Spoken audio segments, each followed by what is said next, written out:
कछाना के तुलसी मार्केट में आयोजित श्री राम कथा के तीसरे दिन श्रद्धालु भक्ति रस में डूबे नजर आए।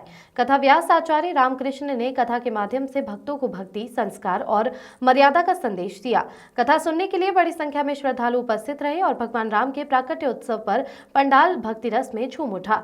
जब कथा के दौरान व्यास श्री ने गाया, भय प्रकट कृपाला दीन दयाला, पूरा माहौल भक्तिमय हो गया। कथा व्यास आचार्य रामकृष्ण ने कहा कि कथा सुनने से मन को शांति मिलती है और व्यक्ति को अपने जीवन को सुधारने की प्रेरणा मिलती है। उन्होंने श्रद्धालुओं को संदेश दिया कि भगवान को सुंदर और निर्मल मन अर्पित करना चाहिए।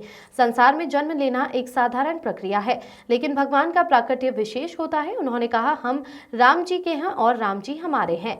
ये भावना मन में रखनी चाहिए। आचार्य श्री ने गृहस्थ जीवन की मर्यादा पर भी प्रकाश डालते हुए कहा कि पति के चरणों में पत्नी को अनुराग होना चाहिए और विदाई के समय बेटी को अच्छे संस्कार देकर विदा करना चाहिए। इसी संदर्भ में उन्होंने एक सुंदर भजन प्रस्तुत किया, बेटी ससुरे में रहिया तू चांद बनके, जो वहां उपस्थित श्रद्धालु के मन को भावुक कर गया। कथा के दौरान कथा व्यास ने स्वच्छता और पवित्रता में अंतर को भी समझाया गया। भोजन बनाते समय केवल स्वच्छता ही नहीं बल्कि पवित्रता का भी विशेष ध्यान रखना चाहिए। परिवार में घर की परंपराओं और पूजा पद्धति को सुधारना आवश्यक है।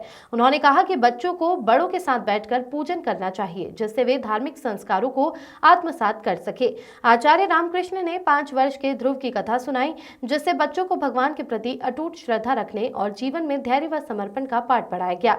ये कथा विशेष रूप से बच्चों को भगवान के प्रति निष्ठा और विश्वास का महत्व समझाने के लिए सुनाई गई। मर्यादा पुरुषोत्तम भगवान श्री राम के प्राकट्य उत्सव के दौरान श्रद्धालु भक्ति में झूमते रहे। जैसे ही भजन कीर्तन प्रारंभ हुआ, पूरा पंडाल भक्ति रस में डूब गया। इस अवसर पर नगर अध्यक्ष राधा रमन शुक्ला, पंकज, डॉक्टर के शुक्ला, विनय शुक्ला, सलील दीक्षित, ग्रामीण पत्रकार एसोसिएशन के जिलाध्यक्ष अखिलेश सिंह, नवल किशोर, पीडी गुप्ता सहित बड़ी संख्या में भक्तगण उपस्थित रहे। अखिलेश सिंह की रिपोर्ट।